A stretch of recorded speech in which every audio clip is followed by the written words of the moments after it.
Je vais donc te raconter la suite des aventures de Mathias.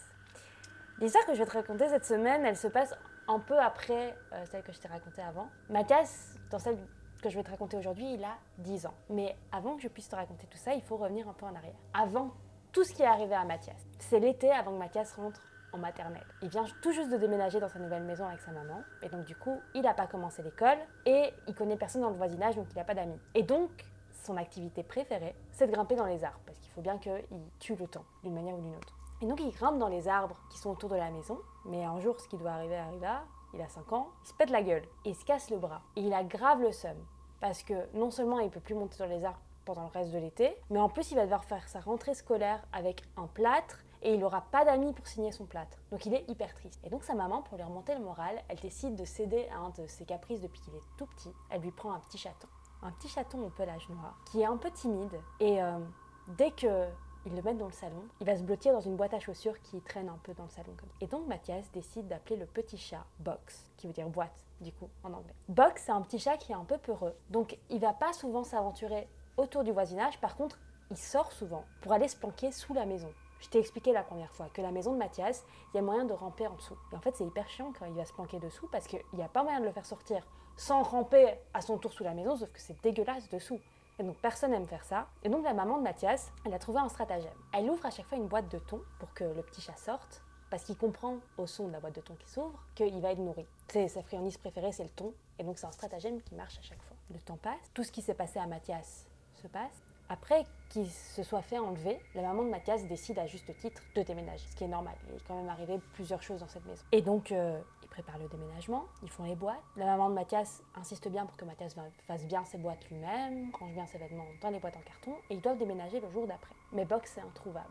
On sait très bien qu'il est sous la maison. Sauf que la maman de Mathias, elle a beau ouvrir et ouvrir et ouvrir les boîtes de thon, Box ne sort pas. Et donc elle est obligée de ramper sous la maison. Elle y va à contre-cœur, et quand elle ressort, elle a une tête bizarre. Et elle dit à Mathias, on déménage pas demain, on déménage aujourd'hui. Donc tu prends toutes tes affaires, tu les mets dans le camion, et on déménage ce soir, on va dans la nouvelle maison. Mathias, il comprend pas, il essaie de poser des questions, mais sa maman lui répond pas. Et donc il obéit, il a que 5 ans. Ils mettent toutes les boîtes dans le camion, et paf, ils sont partis un jour trop tôt de la nouvelle maison. Et comme ils sont partis dans la précipitation, Mathias, il se rend compte qu'il a oublié quelque chose dans la maison quand ils arrivent dans la nouvelle maison. Il a oublié une boîte avec des vêtements à lui dans son ancienne chambre. Et il dit à sa maman, maman, il faut qu'on aille rechercher les vêtements.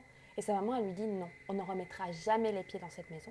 Les nouveaux propriétaires ne veulent pas nous voir. Donc tu vas laisser cette boîte-là, ils vont s'en occuper eux. De toute façon, tu vas grandir, tu vas plus pouvoir porter ces vêtements dans pas longtemps. Donc voilà, on n'ira plus jamais dans cette maison. Encore une fois, Mathias, c'est ce que tu veux qu'il dise, il a que 5 ans. Donc les années passent. Et même s'il change d'école et qu'il se retrouve à l'autre bout de la ville, Mathias, il arrive à garder une amitié avec son meilleur ami Josh, tu t'en souviens. Parce qu'en fait, les parents trouvent qu'ils ont une trop belle amitié pour les séparer. Et donc ils continuent cette belle amitié. Et quasiment tous les week-ends, ils vont l'un chez l'autre. Ils vont dormir de nuit, du vendredi au dimanche, l'un chez l'autre. Les années passent donc, Mathias et Josh ont maintenant 10 ans. Et c'est lors d'une de ces soirées que Mathias reçoit un coup de fil de sa maman. Elle a vraiment l'air inquiète et elle lui dit « Écoute, je voulais pas te le dire, mais je me rends compte que si tu reviens demain et que c'est toujours la même chose, tu vas être dévasté. Box n'est pas rentré à la maison depuis hier. Et c'est pas dans les habitudes de Box de partir comme ça. Il est perdu. Mathias, il est tout dévasté en coupant le téléphone, il sait pas trop quoi faire.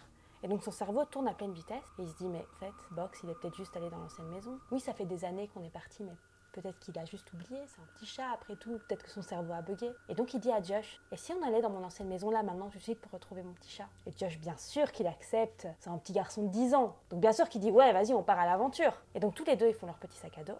Ils mettent des lampes d'or, ils mettent les talkie-walkie qu'ils ont reçus pour leur anniversaire pour communiquer d'un côté à l'autre de la ville, et ils partent. Ils partent par la fenêtre de Josh pour pas être vus par les parents, et ils se retrouvent dans la rue alors qu'il fait nuit. Alors il y a deux moyens d'aller de l'ancienne maison de Mathias à la maison de Josh. C'est soit de passer par la route, mais c'est assez long et puis une voiture risquerait de les voir, de se poser des questions sur deux jeunes garçons qui sont tout seuls la nuit, ou par la forêt dans laquelle Mathias s'est retrouvé une nuit mystérieusement. Il décide de passer par la forêt parce que c'est plus court. Puis Mathias, en fait, c'est un souvenir qui est un peu lointain pour lui, donc il se pose pas plus de questions, donc il part. Mais la forêt a l'air silencieuse ce soir-là, vraiment très calme. Et ils marchent tous les deux, le plus silencieusement possible, comme s'ils s'étaient observés. Puis à un moment donné, Josh donne un coup de coude à Mathias. Il lui dit « Regarde ». Mathias tourne la tête et il voit une bouée en forme de requin qui est percée. Si tu t'en souviens bien, c'est devant ces mêmes bouées qu'il s'est réveillé toutes ces années plus tôt. Il est au même endroit où il s'est réveillé, au beau milieu de la nuit, quand il avait 6 ans. Sauf que cette fois, c'est pas des ronds qu'il y a sur le sol, c'est un trou. Un trou comme si on avait voulu creuser une tombe un peu. C'est assez grand pour accueillir un humain. Sauf que c'est vide et c'est fraîchement creusé et c'est vachement glauque. Et les deux jeunes garçons, ils se posent pas plus de questions que ça, ils veulent juste retrouver le petit chat et ça leur fait trop peur pour qu'ils y pensent. Et donc ils continuent leur chemin jusqu'à l'ancienne maison de... Ils arrivent devant la maison et Mathias directement, il se rend compte de l'évidence. La maison est abandonnée. Il n'y a pas de nouveau propriétaire. Sa maman lui a menti. C'est très clair que cette maison n'a pas été habitée depuis que Mathias et sa maman sont partis. Alors pourquoi elle lui a menti? Pourquoi elle lui a dit que le nouveau propriétaire ne voulait pas revoir Mathias? C'est trop bizarre. Mais encore une fois, il est pressé par le temps. Il posera toutes ces questions à sa maman plus tard. Il doit ramper sous la maison pour aller retrouver son petit chat. Alors comme c'est son chat à lui, Josh il lui dit c'est toi qui vas sous la maison. Alors moi je vais rester là et je vais faire le guet. Et donc Mathias il se retrouve à ramper sous la maison, dans cet endroit hyper glauque. Et il a sa lampe torche dans une main et son talkie-walkie dans l'autre pour pouvoir parler à Josh. Il rampe.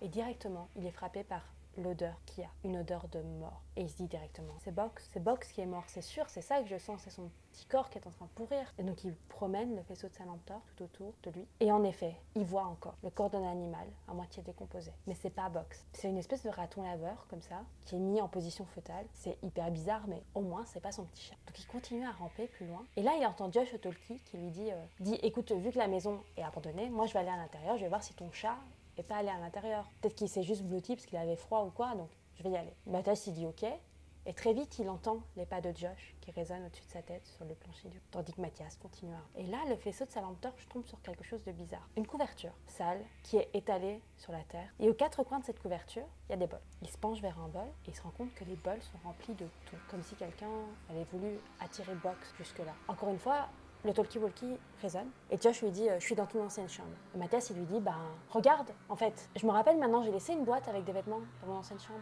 Peut-être que Box s'est juste mis dedans vu qu'il aime bien se blottir dans les boîtes quand il a peur. Et Josh lui dit mais mec, il n'y a pas de boîte dans ton ancienne chambre. Tous tes vêtements ils sont pendus dans ton armoire, je comprends pas. D'ailleurs, pourquoi t'as pas pris tes vêtements avec toi quand t'es parti? Puis Josh il continue et dit d'ailleurs t'aimais bien te regarder, hein, dis donc. Mathias il comprend pas, il lui dit de quoi tu parles? Et Josh il continue en lui disant il y a des photos de toi partout sur les murs, des polaroïdes de toi. Le mur est placardé de photos de toi, c'est trop bizarre. Mathias il s'apprête à dire qu'il y a vraiment quelque chose qui va pas dans cette maison lorsqu'il entend des pas plus lourds que ceux de Josh au-dessus de sa tête. Et directement la voix de Josh qui résonne. Il y a quelqu'un de là. Mathias, la première chose qu'il fait, c'est faire demi-tour pour pouvoir ramper hors de la maison, sortir et aider son meilleur ami qui est en face dans l'inconnu. Et alors qu'il se retourne, le faisceau de sa lampe torche se promène autour de lui et il se rend compte qu'il y a plein d'animaux morts. C'était ça, l'odeur de mort. Peut-être même que Box se trouve parmi eux. Il n'a pas le temps de vérifier. Et il comprend en fait que le thon qu'il y a dans les bols, il est empoisonné. C'est pour ça que tous ces animaux sont morts. Mais encore une fois, le plus important là, c'est d'aider Josh. Et donc il se précipite hors de son trou. Il se relève, il court dans le jardin. Et là, il y a Josh. Il a réussi à sortir de la maison. On ne l'a pas attaqué. Mais Josh, il est livide. Et il dit à Mathias, il y avait un homme. Et cet homme, il avait un sac.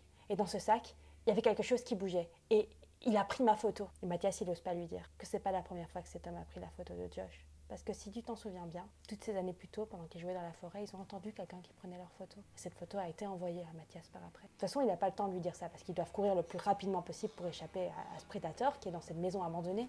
Donc ils se mettent à courir, et Josh, dans sa course, il perd son talkie-walkie. Il veut faire demi-tour pour le rattraper, mais Mathias lui dit non, il n'y a pas moyen, il faut absolument qu'on rentre chez toi, qu'on se mette en sécurité. Ils courent dans la forêt, ils arrivent devant chez Josh, ils arrivent à se mettre dans la chambre.